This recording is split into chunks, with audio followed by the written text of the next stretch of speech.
تقریر سے ادب میں سنہرے حروف سے نقش ہے صدر علی مقام یہ حروف اس دن کی یاد میں قلم بند کیے گئے جب وطن عزیز کو خدائے لم یزل نے اتنی طاقت بخشی کہ یہ چمکتے حروف جعلی نہیں بلکہ مثالی ہیں.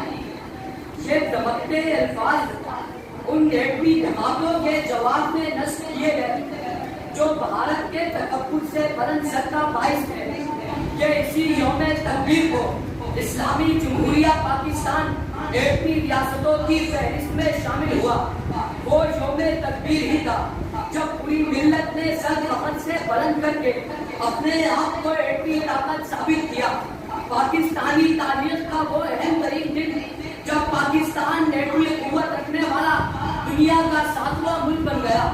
جب دشمنان اسلام نے ایک بار پھر ایٹمی دھماکے کر کے اپنے آپ کو سپر پاور ثابت کرنا چاہا اور پاکستان کے نام پر دھمکی آمیز لہجے کا استعمال کیا تو اس کے جواب میں محسن پاکستان وطن عزیز کو پہلا اسلامی ایٹمی ملک بننے کا اعزاز دلوایا اور وطن کے دشمنوں کو یہ پیغام دیا کہ ثبوت دیں گے وفا کا یوں اشتباہ غلط ملا کے خاک میں رکھ دیں گے ہر سپاہ غلط اور برب کعبہ وہ آنکھیں نکال چھوڑیں گے. اٹھی جو ملک کی جانب کوئی نگاہ غلط اٹھی جو ملک کی جانب کوئی نگاہ غلط.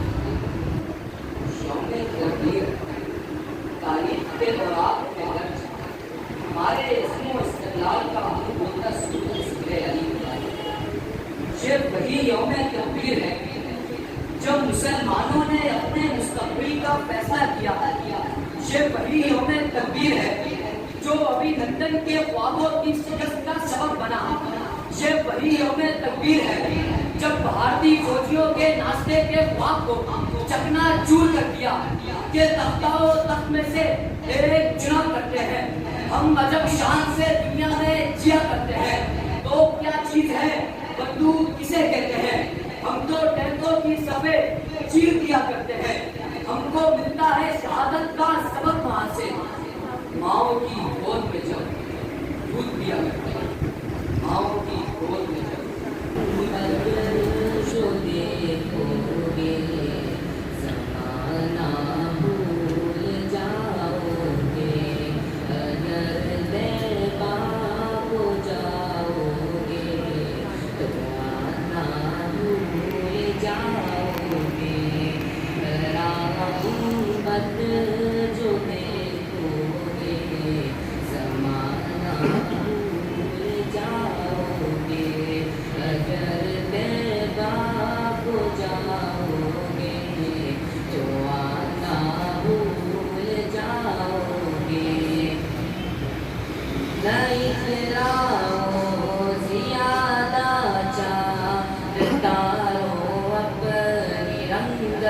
پر نہ اتراؤ